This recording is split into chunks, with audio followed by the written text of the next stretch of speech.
ole thlir tu le ngai thatu zong zong te in zawa in chi bai le vekule tuntuma chuanin Myanmar lama kan zona thak unau te boina chungchanga zofa zoner kan komna hi kan thlirin kan ngai thlahowanga hei zona thak unau te zinga boina achuaka anin kapa ming ong hlaya sipai ta kap lovin unau le unau anin kapa azialo khop maya eng poni se ke ni chun chumi te chu an thiama an thiam lo ti lampang kha kan soi tum mani lova zona thak unau kan ni chun in rem taka umhi angai ani mo kan in rem lo chuanin namdang hian in min musitin min zuam don le tuk unau le unau in ka hi aza thaka za na chang hriat po a thani chuwang chuanin tuntruma zofa zona kan komna hi uluk takin in lo ngai thanga tin comments lama in rem taka anom theinan comment thatak tak in ron hu chia ve don nia tuna chung kan in komna hi in thlir ho potang ole zona chi baile chỉ để hey kanin bekhat ta wang hle maya tun hai chawa hianin hey FB lama hianin Myanmar lama kan unaute mo anin ka thong te kan lo hreta hey hi eng chi ang eng tiang ching eng anin ka tu te chi hinge in kap ti kha min han hril thei chuan in ka phi tu na chuan HPOCDF phulangoram le hetaya poi unao CNO CNDF te anni ma se hei tun thuka han khet ve le zel dana chuan HPOCDF phulangoram hi CNO CNDF ten July hi khanin an ka pa mo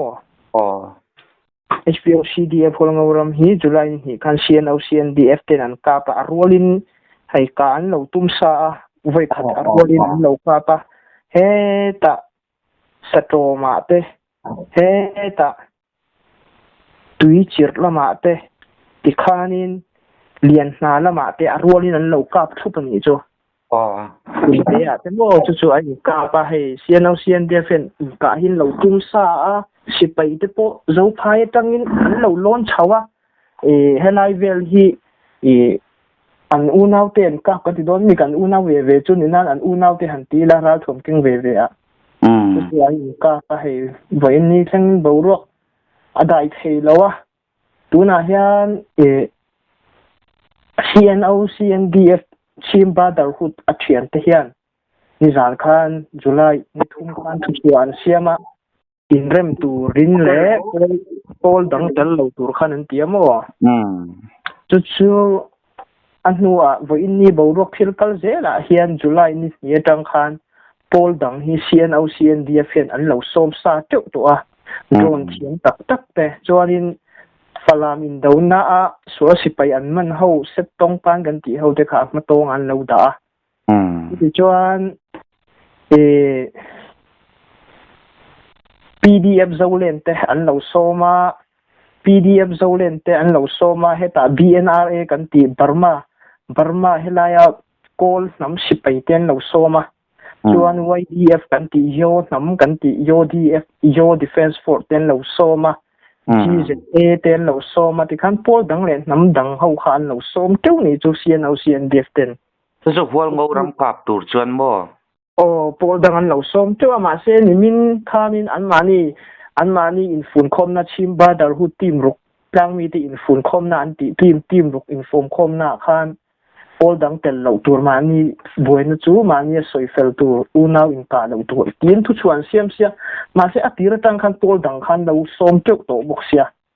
chu nei HPOCDF phulangoram ahmatonga ral ma an ti tong chu an tak to bok sia chu an hne na tanga ka thu do na ni chu chuan hei drone te po ni se mo an man le ni mo an lawa hianin an mani an uniform te po an uniform hak ten lo punul ni fel chu thu don dana nia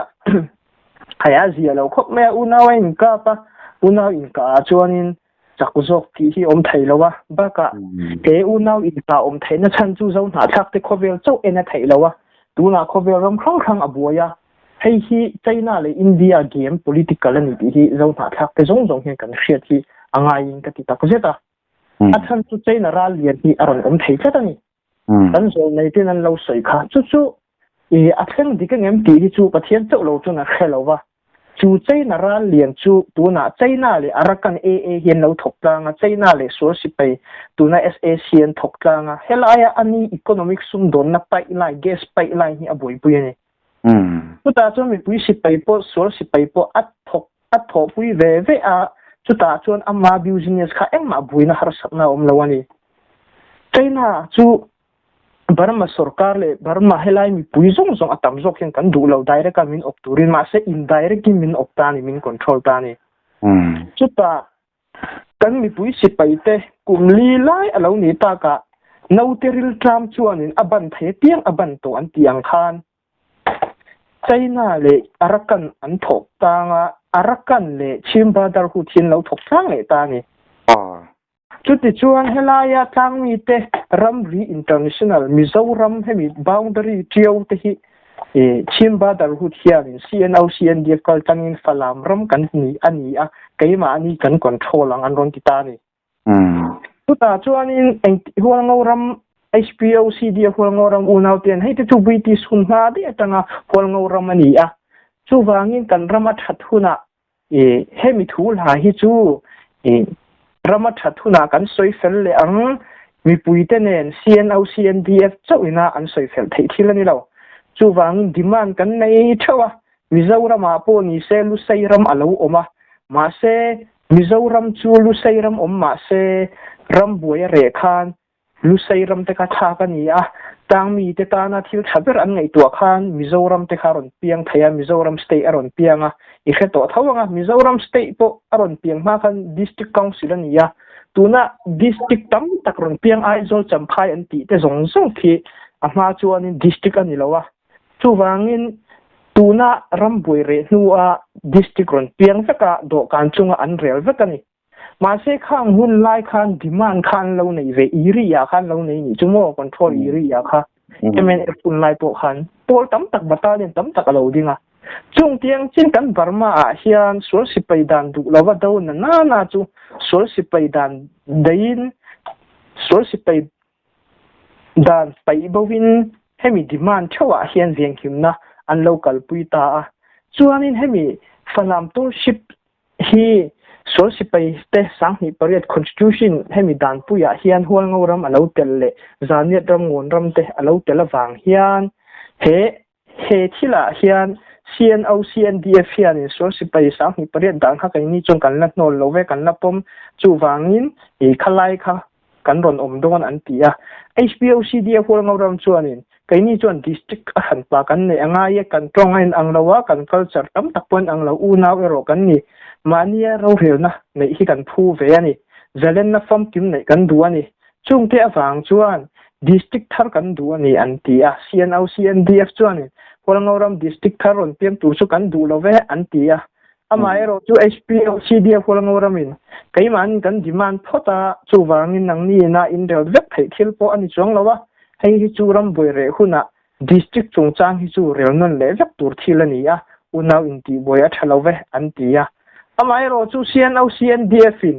helaya China le arakan tenin an tho tlang tat awang khan helai international boundary hi ron control ve kan du ta ni chumi an chuan lama sur sipai SAC sang ni pret constitution kha an mani in chuan lama ron hangin an ron ditani July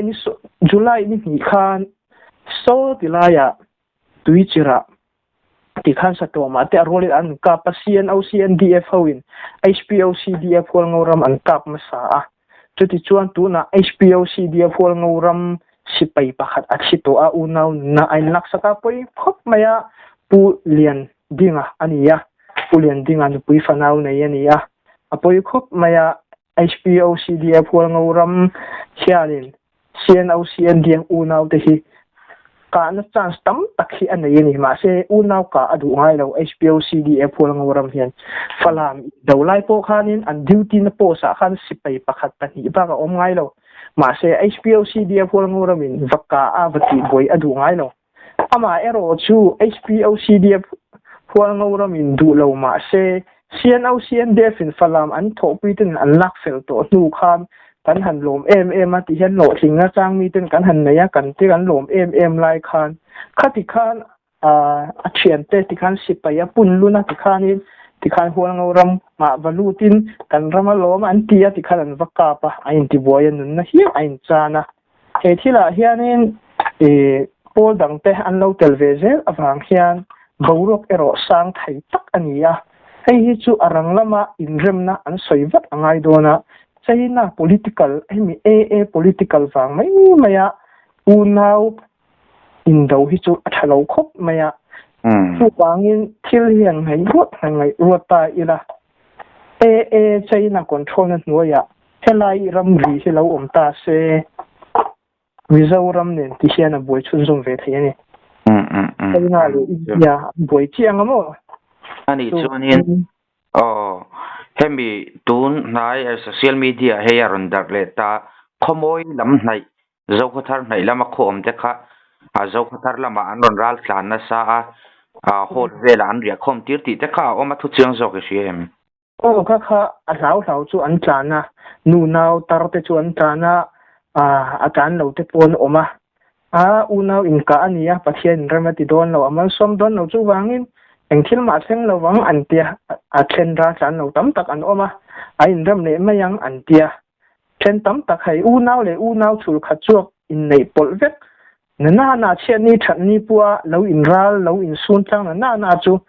an in kap na an lak sak ti po hi siam la harani chu tu na po hian mo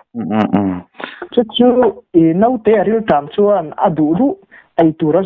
zong kwal thin an tiang deuh khan tun kan dam be thaya mi pui si pai yin an de thei ti chu kan hria mai ro chu hetia unau te nun na in lak sak ma helaya tiau kuran control tiau sum dona control cha lu tuka cnau cndf ina unau te hpoc df hol ngoram hi arod kap vakhi apoyen ya chi chuan cnau cndf kan fiat ang khan poi unau kan ti riang unau te an lo ni ta hol ngoram chunga hian an vice president po za hausiang ania pulom zola ania vice president chi chuan enga le riang in ka na kan ti thiang chumo chu ania he thila hianin he an statement to kan hu thina nga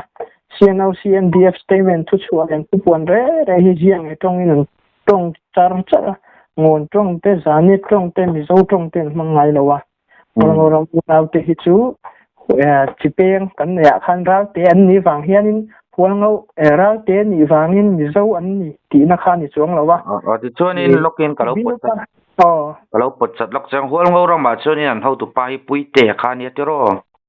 ani chun how to party le ma sipai kai hoi tu nia president chu khan pa ni le wi te an ti hi hualngoram defense director ani ya achung ani hi defense lama department pakhat chel tu ani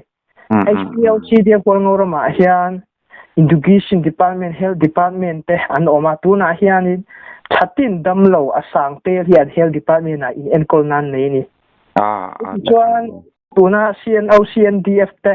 helaya falaman ka lai te pon an hiam tam tak te po hi helaya falama tang ron ra chan te po ni se HPOC DF hol ngoram dam do ina an en kol thinan lo tan pui thina ni hol ngoram si pai te hen mo chu ti chuan chung tiang khopin unau in ti boyen ru ngai lo ama ero chu hai ta thom kem in ti boi chuan ngam khan ve mo ani chuanin lau lo a eng wang ber hian nge unau hi anin ka ta kang le to nge soi to ang pa ya sipai te ming ong la ya sipai che pokap lova heti unau an hanin kap ta mai hi eng ril ru ngem putanga eng ber ringen bei sei nya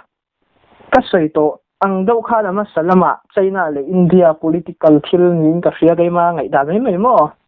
ke ma mu da mai chuan helaya sum don na control thil chungchang nin ka ria chu China le arakan an thok changa ti khanin arakan le tuna chimba dar hu CNDF ten lo thok changa helaya international boundary zong in paliwa te ti khiarin aron control phai ve ka ram ri zong tuna khovel sum don na north east sum don na Canada project an ti te hi kut control na hnuai kal ania tham than na tam tak a hmuwa an ramatanga gas pipeline hi China athenga arakan atang sum tam tak aluta chu ti chuan chin state ta paliwa te control wangin solai ham thana tam tak so shimpa darhut hena hian tuna CNO CNDF te kan ti te hena hian silai ra thuam te tampuina tam tak alut boka helaya mizoram ne na helaya tio ram ri phi an control le thei chuan China chuan India ram ri chu control thei to ang tukha ni to tuna arakan zalen na sual ho le China an tang tlanga ti chuanin arakan le CNDF kho kan tang tlang ve le tinani mo an training thina an training po hianin sral thuam te arakan na pe thina rom an mani statement a ten don chu a lom thu ten don soi thina mo chu China le India game a hianin Burma hi omani ber hina langa heta hian China ral lian hi lo lian ta ang te po lo ni se tongkam moi lo ni lo se zong ha thap te in pum khat an mai kan ti don nge buaina thim cham kan ma chon thri deuh hi angai don nge tina la po khanin engam lo thang thut po lo ni se Mizoram unaute e film khu taka an lo in ready e defense thiam kha ngai view mai thei ni tina la te po kha ai thil khang thei thil anita tuna kan ram political kal dan hi e soi thei ni si lo tak mi tam tak chon an thiam thawang he thil chang hi chumo unau in ka chan hi engdang an to lo chu political thil ram le ram China le India political inroll thil de ani to ke ma mi man hu dan no so ani chuanin tun din muda hianin an la in kap zel nge a in ka hai tem puang ve to in ka pa in ka hai hin la puang lawa in ka to lo tura in biak chuan tum achan chu in ka zel chuan pol bangan pelawang khanin HPOCD phol ngoram in tang mi te pol tam tak tho pui thena ne ya an thian te hin an u nau ten an pui ve nge ngei to do na chu ti chen CNO CNDF in thena pun lun zel ve thaya chu ti chuan arakan thleng hian va pun lun ve thaya ni chu ti chuan helaya chin state ta helai ram ri in chu a hian thisen tam tak hi aluang thaya ni om je hol ngo ram ina ram an ma ni ram val chin ti me yang ka anon chu pui ve ti na ani ber ti na ni mo ni tiaw le ri hi CNA le CDF pol khang le pol ngo ram pasal tha te na an lak felania so si pai kut noi tangin mo an lak felania tu na paliwa te po so si pai kut tangin ti khianin na la fela ki mi sum don na hlok na zong an te la chu CC le CCCNA point tu na po hin avaka pin avati boy to lem lo ti ang na soi fel le tur thau ni chin state thil sengani ya do kana thil soi lo ni chon engma fel thei don chong lo waral thom hang hi chonin CNO CNDF in HPOCDF hol ngoram silaya an ka awang hian engma thil tha achua pha don lo wa arang lama inrem na hi anzon vat lo chuan una wa ti sen tam tak aluang don ti na kha ni ya chung te wangin aduam lo khop maya ke ma phei chuanin mi hring ngai to na phei chuanin pathian chet nai ni hi ti khati ta mai me mo ti na ba kom lo athan chu kan thu lo ni tu ma hi kan thu lo athan chu silai chengrang keng tu chu an ma ni kat sia an political le an thil tum hi kan lo mu ve thau sia chu an ma ni ina tha an ti an committee na an thuk kha an kal dan tu kha ni to maya kai ni in an committee na te an thu kha engkim kan va khret pui to lo wa an mala kal phung dan te kan lo pon lama tang kan lo si kan lo mu ni maya chung te wang chuan tu na silai ka te po nun na in nak sak te po an ma ni committee an lo in rel sa to thil an tum lok thil ani wangin helaya social media kan puana wanga borok pulun an tiang te hi chu kai chuanin chuan lama thing lo ka tiamo pathing nuthing khoi tu in rawan rel chuanin eng tiang khopin social media au in soi chuak ma se thil hi fel le vek thawa ro ni chu wangin social media thu soi thil thang soi wanga borok punlun an ti hi chu kem chuanin akhote zia de we mo ka tiamo ni ke ni de pontian kan ron kom ta che kan thu pui ber chu unau in kara buina chua to lo dan kha kan du pui ve ber ani chu tiang hoi jong chuanin kan react tura te po ngai la tun kan inkom da himo nia to azero khat yeming ong laya sipai te do laya unau chul khat kho zo na tlak chul khat chuak mo zo na tlak lo in ka ve chen kha I Mizoram lam pang atang pon rilu hit khep ve do ta ni te poina langamo nam chen omra taka o in ngai taka sual sipai do mai tura kan ngai laya hetianga unau le unau zo na thlak te an lo in kap le thini chu azia lo lam do chu ni adikreng chen omram nam te hi China India te hian sing sia kai ni Burma sipai opna hnuaia sei lian tan chuanin a bol nuam tok hianin kan kho sadeuh ni han ka hriamo chuanin pon se lo wa hi azia lo mani do khanin fighter an kap thla ti vel kha thu chiang I hriat chuan minan hri nia ai kan revolution kumli chung kumnga kalme ka hian jack fighter pahnih hi ka tla kan ni to a chu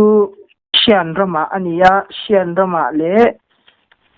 kareni rama ania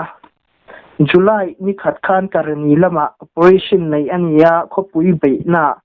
jack fighter pakhat ron khok kha mi pui sipai kareni mi pui sipai le NUG sipai PDF ten an lo kap tra nin thuan ron puanga an ti thakop me kan rama hian jack fighter pahnih mi pui sipai ten Shia state le kareni state a hian an kap tra to ni ti kha e ka soi thei tong ni se ani chu so sipai te po an tlom thuai tura te po ngai vela ma ro chu tuna kan buina beri chu unau in kara buina chuak thrin hi a buai thak ber lai chu ni tro tiang renga unau zo na thlak in kara buina chu zel chuanin Mizoram lam atang po in engem chana hei lo tan to lo na lo ngai ven lo na le lo kher lo na hi a om ve thei thle tamo mi kan kom na te po hi hual ngoram lam le poi trong mang mo tu na boi mek ki ten an lo enin an lo ngai thave nge tura ngai la in rem na kong an zo nge po be se ngo tero nia tuna ka thu soi tam tak dikti an omanga lom lo pon omanga mo unau ve ve an nita alung chet tha ka tia a chak zok po hi chak lo nia unau a chuan ka support lo ve ve a du unau in kai ka support lo hrim hrima nam feeling in an kala ti hianin tuna hian tang rama hian dulian mizo tong an thomana district council hi hual ngoram hian a bai se ni chumo chu ti hian culture te po lo in ang lo nai ho tin kan culture te in ang lo na lai om ve thina ama ero chu common language chu pathiamin pe tura ngai ta ira mani trong zir te pon chak ve ni ma se helai sian au sian di apoi unau te lam hian an rem ti thak lo ani an rem ti lo po in he thil hi chu do ka na ram that huna MNF hun lai ang khan district pen dan tur chu rel non le vek tur ani ya mi pui te nen sian au sian di te midang te hi mi pui khan kin khoi tun om lawa tun hi chu revolution thil ani wangin mani si pai kan nei ral thom kan nei tia thu ber anga thu nei na pong la ka unau te an kal dan kan du lo wanga baka char char ang kha chu a tha ka tilem lo mo chu wang in dem na zong bat se China lam le hei nam dang hian min tok thiam sia nam bil feeling a hian min khoi lu zung sung mai mo chu chuan ingai dana chuan tuna unau kan boina chan ber po China in kan mong an dek itina ni ber tina ni tro ni azia lo takzet zet ani empo ni sela zo khatar lama te po community hall ang chia te po khami khomoi ke ni na vai kai kan ti mai mo atang te pon mi engemo zat tun unau le unau in ka na awang hian an ron ral plana boru ki amuan omlam chu ala pan chuang lawa tiro tu na po nia ama lai chuanin hol ngoram chunga hian het ai teu le ri vera po etaya mi pui sipai CDF hol ngoram sipai tan am kha chon mi pui tel nau lawan thamwang MM mai mo chuanin a kho mi pui te po hian support em a akhomi le sa dik tak chon an support tha mun danga tanga ron om thar ho heng tiang ho hianin an support vekem chu ka khechia lawa ma se akhomi le sa ho chon hela tlang dung chon an support ka helaya du lian tong mi zo tong lo mang na mi zo chi peng mi zo fa te lo ne na chu indu sakna te in ngai na te hi lo ol sam ta chu ta chuan in hein ham feeding kan lo nei lem lawa hela tlang dung phei chu ti chuan CNDF in an ron buaya hetia an ron ra kan ta chiam me hi HPO CDF hual ngoram sipai hlau ni lawin CNDF sipai hlau wanga tran sian ni taber maya abai khop mai hi ani chu CNDF so an hlau bera hual ngoram sipai ta ka chu an hlau khan lawatin hlau ompon an khosalem lo ti na ni khosangai lo hei an sipai te zurui da we mo tual chunga mi pui te nan lo in ti thiam lo ni pon an khoi tu ten ngai daman thil le me mo an hriat chuan an sipai ti an thim le zung maya an discipline he tha ti chuan hei mi pui pon ra tlan ngai lo hei tun CNDF an ron lua hetia ain ka wang hen CNDF lo wanga tlan chian ni ber ni dang an tlan ngai lo hei an tlan mo ganin kom na hi CNDF le hol ngoram sipai da pon an lo ngai thatu ra ngai la keni ton hei kan itu soidan kal tlang poina fia thei da neutral takin thui ron soi ama ro chu hei ron la koile tral duang chi comments ka om do na ma ro kwang ka chu lo poisa lo lamo nang pon poisa lo be lo poisa te ka to na sa mo baram lam unaw te phei chu hei nge sipai na me lo operator tu ko hen tema han in soi sel do te kan dol lo ta chu wang kai chu me lo nin soi sel na sa ma se ka ho in ka chin rim chuang lo ba mi hring chu thumun kan ni lo wa mi pui pon thumun fo lo ba khang te wang khanin an chan la ma chon nun na pon thap khe lo wang amai ro chu cái chỗ này khang tiếng hắn cả buổi lem đâu ba hay mình vào nó xa mà sẽ khang tiếng hắn cái in chỉ anh cả buổi về ngay đâu các bạn cho nên ni hey video hey social media te po rat lan issue te po le thil dang dang ai nin kan lo mu to thin che tin rui lo tol chung chang te po thu le lai ron nei to thina vo na hi chu I tok na sa don ti hi a hriat a chan chu ram buai in omia wa kan unaw te ram buai in oma tin silai du nan nei boka kha wang kha din hei han hlau veng mo han buai ve do chang ei nei ve em nang ma lut lokila pathian zara pathian ne tha hei I chung tiang kai ma hian in engma depression kan nei lo ke ma hian mo a khat chu kan lo tong trai pui zel changa ti chuan tong trai pu na nong do khan in MSU lam khan in FIR kha zofa journal laka an thelu taka ka enge thukal zel te emo om ve hrim hrimem thok khat kha mani deu lok khan mi zo khothara police ne na khan in order thenga chu police OC puzir thang khan in kom na vel khan min lo check vel ani ome ma se mi zo rama kom si lo kai barmalam kanrama boya kanrama omangai ta poi mo lutuk ten lo chon khati lam te kha kan ron kal lutuk thai man thin lawa chu ni puzir thang to ka te he ha puzir thang ka phone number in ya poi mo te om chuanin min ron biala enge ti sol te kan nayem ti sol te om te chuanin katia ma se puzir thang kan ti sol kan nei ang te po kha soi tur kha hri chong lawa I om na thin ani in ka hria ka zukal mai ni an te ma se ka chung te kan tau tau de mo ang te pe cha lo oma tha chu ka ti lo wa ma se unaw kan ya khang tiang ang vel mai me in ti thiam lo ang ka chu a tha ka ti lo wa thupui kha ya chon ka la te thiam lo wa chuanin thil eng a ti sol nei lo na chu enge kha phan tu le lo tu khom chuang lo wa chu chuan MSU kha an khoi tu pa kha kai India mo an president khan chu enge FIR min thelu ta hai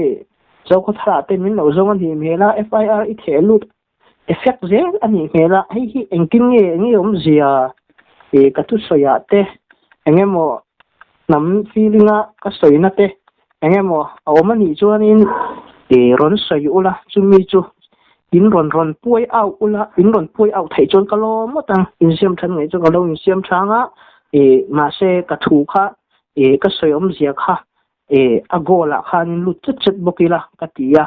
ani chuan FIR kan thelu na chan che I thu soi kan ngai kha ka kan du lo na lai zon chu kan lo hai lenga kan ron peang che tia ole ni kan tia that tak chong kan bia ma se MSU hian tu na hian khate la liama eng ma hi an du lo na lai video po min pe thei to chong si lo mo dharma mi kan nia te ta ram ne nam tan dian mi pui tor na te eng mo hi kan han tia dharma ram chunga ko oma Mizoram ko om lo wang hian FIR hakatan khan om ziom chuang lawa eng mo pal thil po lo om po ni se ke ma chuanin hau chuang lo ti da ma khanin atul le ka to mai om ta ni ka khe thiam dik lo mo chu chu bang ma la ma te po ni se kan ti rai an president ta nen khan eng MSU president nen Dharma lama te mizo fa te in sui khom na malak na te hi ron nei ro katia athan chu ram ne nam tang ki kan pe nan ti wang khan ka nge na ni Dharma lama hian mizo tong te hi kan zir ve ngai lo ba tong te kan pa ya kan ziak dik lo nui thina le chere chara te kan hiam nu to ba le zir lai le khabu te heng tianga te hian mizo tong du lian tong ngai na mi tam tak kan oma zir na te zirtir tu training te engemo le khabu engkim me hi inti thai ang tok kong khang ate min ron pui te u katia kati khek boka MSU president ne na po ma se engma malak na om lawa mizo zirlai pol te khachuanin helaya hol ngoram tang dung ne na khan zirna le khabu mizo then thu te mizo le kha subject te all subject khang tiang khang kha tampuinan lo peto amo mizo zirlai pol MZP khami konga khachuanin darmalam unau te na malak na andon na ya nam chuan ram re nei lo an tiang khan darmalama kan nam tan mizo fa te tan common language man du len trong subject le khabu khang an ron pe a helaya hol ngoram tang dunga education sarkar karme po hian in chu le khabu mangin no pangte le khan zirtira du lian trong mizo trong hi an thiam khop to maya ziak le chiara po ni se trong kam upa po an thiam to khop me hei te hi mizoram unau te malak na wang liu do ni te po hianin I soi lo a thei lowa khang te wang khang tiang che khan kang ra mun khang a te helaya kham patta han che vela te po ni se no pang tu na kan rama boya zirnan mu mal lawa no pang ziak le chiar mu malan thiam lawa mizo trong te an pai lowa thil fel fai taka ra chan thu ta ngai po Mizoram school kala subject ate ti tha thei te an ni ve theinan hetilama te malak na te hi ron nei thei se ti kha kalau bei sei thina MSU ne ka in bia ka khan ngen na ka nei he ka we ni chang chun eng ma kha zuam chuang lowa ngai ro chu pathian zar eng tin mo zo fa te in sui khom hi ma kan son sel tura ngai ta ila te ka ti da wa mo te chuan ni ka in ka ni chu ani ye lung reng ti na ni te chuan CNDF le hol ngoram in kana chun hol ngoram in sipai pakhatan chana tiro chadang thi le liam chu an om san lova om san lo he ta hian ma se liam te chun be ang a chan chu drone nen te bom nen silai mu nen ne mo ta hian hi selfai ta ke dang shelawa boro ka san lai chuanin sipai tan po in chanchin achua chuanin a thabik lova an lungwal fel huna ain biak fel huna borok te vat huna a hliam zat te po kan se thei tura ngai ta ila kati deuko chung tiang vel chuani ole ekpo ni sela kan du tok don na yanga I hun hlutak seng in tikhan kan zo na te min chan saka kan lom veu me engpo ni sela zo fa te kan in rem zel tura ngai la thuthara omani jon kan non te boile me thei che ni ni kha soi thiam lo ne mo pa tha te chu kan nei nu na nga angai thatu te khan film dan khamin lo thiam sakula ina la kha ka ti hai kan ram boy ni kai po ka boya hai engamo thi tu le engamo nyau hi atama chung te ka min trong trai na ne zo fa te in sui khom thei nan ti hian kan nei ho thuk lok maya musan mut te hi atui lo ve ke ma ni lam kan tau lo ni lo vin unau te ngai to lu ta hian chung te bang min lo tong trai pui zel ula ang tinga kan ka tu suina te ngai kha ba min lo thim sang don ti te kha ngen na koron nei du bokani ole ani le kan lom na tu ke ale dom ole ole ti kanin video chu kan en zo ta eng po ni sela hei China le arakan lampang te po an tang tlang ani ya zo na thak u naw kan ni kan ti line u naw le u naw po kanin ram lo chuan mo din chuang ai na om lo mi nuai som panga potling manglo zo fa te hi ngatinge in rem lo vakan om le thin mo ming om la ya sipai te thatak lungrual taka do turin ni la ya etianga u naw le u naw inin do hi chu za na chang hriat po a thani etianga u naw le u naw inin do chuan eng tika ma zalen na tluan tling hi in mudon lawani chuwang chuan pathian ring tu te kan ni ya in rem taka kan om hi angai that takin sual sipai do ho ro u do tlang ro u chu tianga nei lo chu Mizoram lampang atang pon ron tan vak chawa mo ron tuam hlom chawa mo ron tan pui chau hi ahar safatang unaw le unaw po in rem hlei thelo chu ramzalem po ni se an buai thowang ti ngai dam pu hi Mizoram a tam takan om pha to ni chuwang chun in rem taka om hi a thanga ye